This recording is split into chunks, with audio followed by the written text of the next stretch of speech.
తండ్రి కొడుకులకు జలక్, కేసీఆర్ పై కేసు, క్వశ్చన్ మార్క్ కూడా లేదు ఇక్కడ. మరి మాజీ సీఎంకు విద్యుత్ కొనుగోళ్లు ఒప్పందాల షాక్, కరెంటుపై జస్టిస్ లోకూర్ నివేదికకు కేబినెట్ ఓకే. ఈ సమావేశాల్లోని అసెంబ్లీలోకి చర్చ కూడా. కేసీఆర్ సహా పాత్రధారులపై తీసుకునే చర్యల ప్రకటన. భద్రాద్రి ప్లాంట్తో 25 ఏళ్లలో 9,000 కోట్ల భారం. ఛత్తీస్గఢ్ ఒప్పందంతో 3,642 కోట్ల నష్టం. గనులకు దూరంగా యాదాద్రి, రవాణాకే 1,600 కోట్లు. నిగ్గు తేల్చిన జస్టిస్ లోకూర్ కమిషన్ నివేదిక.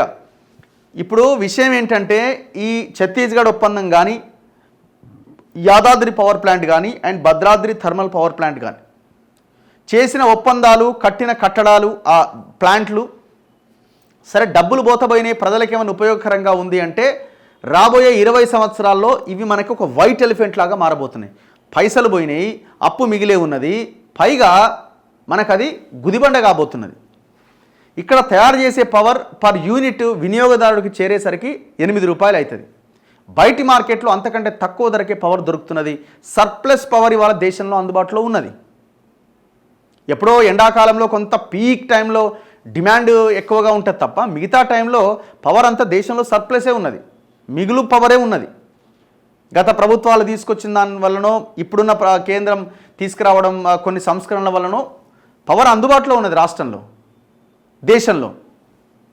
కానీ ఈయన ఇక్కడ తయారు చేసే పవర్ మనము 8 రూపాయలకి తయారు చేయాలి, వినియోగదారుడు పోయేసరికి 8 రూపాయలు అయింది. మరి ఎంత పెట్టి వినియోగదారుడి నుంచి అంత డబ్బులు వసూలు చేస్తాం? పర్ యూనిట్ 8 రూపాయలు ఉందా?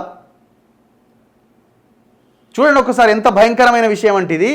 ఛత్తీస్గఢ్ కొనుగోలు ఒప్పందం ఏమో ఆనాడు కూడా నెత్తినోరు మొత్తుకున్నారు.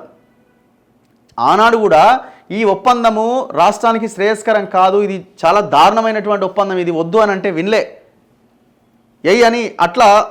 ఇప్పటికి ఇంకా ఛత్తీస్గఢ్ గవర్నమెంట్కి బిల్లులు ఇంకా పెండింగ్లోనే ఉన్నాయి. తర్వాత యాదాద్రి పవర్ ప్లాంట్ 35,000 కోట్లతో దామరచర్ల దగ్గర అడవిని నాశనం చేసి రైతుల భూములు, ముఖ్యంగా లంబాడీల భూములని కొల్లగొట్టి అక్కడ యాదాద్రి పవర్ ప్లాంట్ కట్టిరు. అది దగ్గర బొగ్గు ఉత్పత్తి చేసే కేంద్రానికి 270 కిలోమీటర్ల దూరంలో ఉన్నది.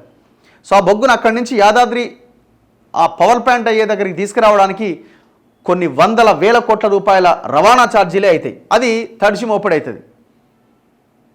అండ్ ఇంకోటి భద్రాద్రి ప్లాంటు ఇండియా బుల్స్ అనే కంపెనీ వాడికి ఇది నా వల్ల కాదు, ఇది చాలా ఖర్చు అవుతున్నది, యూనిట్ ఛార్జ్ పెరిగిపోయింది, ఇది సబ్ క్రిటికల్ కాలం చెల్లిన టెక్నాలజీ అని వాడు మూలకేస్తే, ఆ మూలకేసిన పనిముట్లను ఎత్తుకొచ్చి ఇక్కడ ప్లాంట్ పెట్టిండు. ఏడా మనుగూరు దగ్గర పెట్టిండు. పోనీ లొకేషన్ అయినా కరెక్ట్గా ఉందంటే లొకేషన్ కూడా కరెక్ట్ లేదు. పోలవరం బ్యాక్ వాటర్తో రేపు పొద్దున పోలవరం పూర్తయితే అది మొత్తం మునిగిపోతుంది. ఇప్పటికే నీళ్ళు వస్తున్నాయి అక్కడికి. ఎంత భయంకరమైన విషయమో చూడండి. సో ఈ మూడింట్లో 1,000 కోట్ల రూపాయల అవినీతి జరిగింది. అందుకే దీనికి ఒక కమిటీ వేసారు, ఒక కమిషన్ ఏర్పాటు చేశారు. ఆయన ఎవరు? నరసింహారెడ్డి గారి ఆధ్వర్యంలో. పెద్ద దుమారం అయింది. ఆయన కాంగ్రెస్కి అనుకూలంగా ఉన్నాడు, ఆయన ఆ మనిషి ప్రెస్ మీట్ పెట్టిండు, మా గురించి విచారణ చేయకముందే విషయాలు బయట పెట్టినని కోర్టుకు పోయారు. కోర్టుకు పోతే కోర్టు అడిగింది ప్రభుత్వాన్ని, మరి నేను మార్చాలన్నా, మరి వాళ్ళు ఆరోపణ చేస్తుంటే మేము మార్చడానికి రెడీగా ఉన్నామని చెప్పారు. మళ్ళీ ఆయన్ని పక్కన పెట్టి లోకూర్ గారిని ఆ కమిషన్ చైర్మన్గా నియమించారు. ఆల్మోస్ట్ అప్పటికే రిపోర్ట్ రెడీ అయిపోయింది. ఆయన కూడా కొంచెం పరిశీలించి ఒక రిపోర్ట్ను తయారు చేసి ప్రభుత్వానికి ఇస్తే నిన్న క్యాబినెట్లో దాని మీద చర్చ వచ్చింది. చర్చ వస్తే ఇప్పుడు కేసీఆర్ మీద కేసు పెట్టాలి అన్నది ఆలోచన చేస్తున్నారట. కేసీఆర్ హయాంలో 10 ఏళ్ల పాటు చేసుకున్న విద్యుత్ ఒప్పందాలు, ప్లాంట్ల నిర్మాణంలో తప్పిదాలపైన విచారణ జరిపి జస్టిస్ మదన్ భీమరావు లోకూర్ కమిషన్ సమర్పించిన నివేదికను తెలంగాణ మంత్రివర్గం సోమవారం ఆమోదించింది. ఆయా నిర్ణయాల్లో కీలక పాత్ర పోషించిన మాజీ ముఖ్యమంత్రి కేసీఆర్తో పాటు ఇతర పాత్రధారులపైన చర్యలకు ఉపక్రమించాలని నిర్ణయించింది. సదరు నివేదికను ప్రస్తుతం కొనసాగుతున్న శాసనసభలో ప్రవేశపెట్టాలని తీర్మానించింది. నివేదికపైన సభలో విస్తృతంగా చర్చించిన తర్వాత మాజీ సీఎం కేసీఆర్పై తీసుకునే చర్యలకు సంబంధించి అసెంబ్లీ సాక్షిగానే ప్రకటన చేయబోతున్నది. దీని ఆధారంగా కేసీఆర్ సహా పలువురిపైన కేసు నమోదు చేసే అవకాశం ఉందని అధికార వర్గాలు తెలిపాయి. ముఖ్యమంత్రి రేవంత్ రెడ్డి అధ్యక్షతన సోమవారం దాదాపుగా 5 గంటల పాటు కేబినెట్ సమావేశం జరిగింది. ఇందులో ప్రధానంగా విద్యుత్ కమిషన్ నివేదికపైనే సుదీర్ఘంగా చర్చించింది. గత 10 ఏళ్ల కాలంలో కేసీఆర్ డిస్కంలను ఆర్థికంగా కుప్పగూల్చారని, ఆయన మెప్పు కోసం విద్యుత్ సంస్థలు మునుగుతున్నా అధికారులు పట్టించుకోలేదని, విద్యుత్ కొనుగోళ్లు, పవర్ ప్లాంట్ల నిర్మాణంలో తీసుకున్న నిర్ణయాలతో రాబోయే 25 ఏళ్ల పాటు తెలంగాణ సమాజం మూల్యం చెల్లించుకోవాల్సిన పరిస్థితి ఏర్పడిందని తేల్చింది. కాలం చెల్లిన టెక్నాలజీతో కట్టిన భద్రాద్రి పవర్ ప్లాంట్ కారణంగా రాబోయే 25 సంవత్సరాల్లో 9,000 కోట్ల దాకా ప్రజలపై భారం పడబోతున్నది. సూపర్ క్రిటికల్తో పోల్చుకుంటే సబ్ క్రిటికల్లో ప్లాంట్ యాక్సిలరీ కన్జంప్షన్ అంటే ప్లాంట్ సొంతంగా వినియోగించుకునే కరెంట్, హీట్ రేట్, మెయింటెనెన్స్ తదితర ఖర్చులు ఏటా 350 కోట్ల వరకు అదనంగా పడతాయి. ప్లాంట్ జీవితకాలం 25 ఏళ్లకు దాదాపు 9,000 కోట్ల వరకు అదనపు భారం పడుతుందని కేబినెట్ ఆగ్రహం వ్యక్తం చేసింది. ఇక ఛత్తీస్గఢ్తో చేసుకున్న విద్యుత్ కొనుగోలు ఒప్పందంతో 3,642 కోట్ల నష్టం జరిగిందని ఆ నివేదిక తేల్చింది.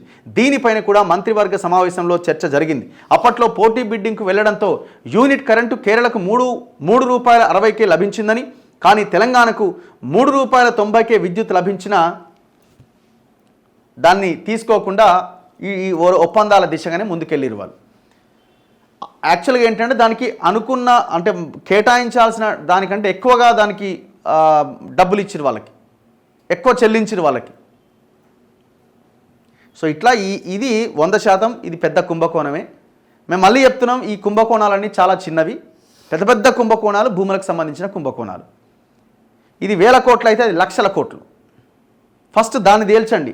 తండ్రి కొడుకులు, అల్లుడు బిడ్డ, సంతోష్ రావు సడకుని కొడుకు, బ్యాచ్ అంతా కలిసి చేసిన ఈ ముఠా మాఫియా కలిసి చేసిన బినామీలను పెట్టుకొని చేసిన భూదందా కొన్ని లక్షల కోట్లు. దాన్ని తేల్చండి. దాంతోపాటు ఈయన తండ్రి కొడుకులు అంటే ఈ కొడుకుది కేటీఆర్ మేడకు ఫార్ములా ఈ ఉచ్చు, నేడో రేపో నోటీసులు, అరెస్టు. విచారణకి ఇప్పటికే గవర్నర్ ఓకే.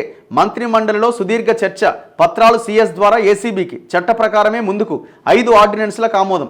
ఇక ఇలా నోరు తెరుస్తాడు చూడరు, వాడెంత వీడెంత అని స్టార్ట్ చేస్తాడు. కేటీఆర్ అయితే అరెస్ట్ అవ్వడానికి పూర్తి అవకాశాలు కనబడుతున్నాయి. మరి కేసీఆర్ మీద ఏం చేస్తారన్నది చూడాలి. మరి ఇప్పుడు దీని మీద చర్చ అంటున్నారు కదా, మరి ఈ చర్చ చేపడతారా మరి చూడాలి. ఈ చర్చకి మరి కేసీఆర్ రావాలా, మీరు వచ్చి మీరు డిఫెండ్ చేసుకోవాలి. ఎట్లా జరిగింది, ఎట్లా స్కామ్ ఎక్కడ, దీనిలా మేము చాలా గొప్పగా చేసినాం, 24 గంటల కరెంట్ ఇచ్చినాం అని చెప్తావు కదా, అవన్నీ వచ్చి చెప్పుకోవాలి. మరి నీ మీదనే జరగబోతున్నది చర్చ.